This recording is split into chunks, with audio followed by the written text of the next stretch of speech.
In terms of the performance though, this thing did come out with a Qualcomm Snapdragon 820 chipset. If you're lucky enough to get the Exynos one, it was the Exynos 8890 chipset, a quad-core CPU, an Adreno 530 GPU, and 4 gigabytes of RAM on all the models that this phone was supported with. And that's actually kind of a lot of RAM if I'm being honest for a device like this.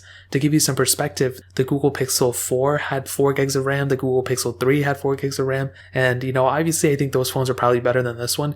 It's still pretty impressive that this phone had that much RAM at this time. Now, performance-wise, I think this is probably the best way to put it. For a 4-year-old phone, it performs as expected. The smoothness factor of it is definitely not up there. I don't think this phone is as smooth as I was, hoping it to be. I feel like I've been saying it for a while too. Maybe I said the exact opposite earlier this year, but the more I use it and the more I see these newer phones, especially even like the Pixel 4a and how smooth of a device that is for the most part for that price tag, it makes me kind of hesitant a little bit about these older iPhones now, mostly because the biggest downside of these phones was the smoothness factor. And I feel like that's still the biggest problem with a lot of these Android devices. When you look at it, even the Galaxy S20 or the OnePlus whatever, I'm seeing a lot of differences when it comes down to the smoothness. So when you go through the UI and swipe through apps and go to the home screen, I'm seeing some glitchiness, or even when you open an app, there's some glitchiness that goes on, which iOS is a king at. It is so good at being smooth, and that's definitely one of my favorite features.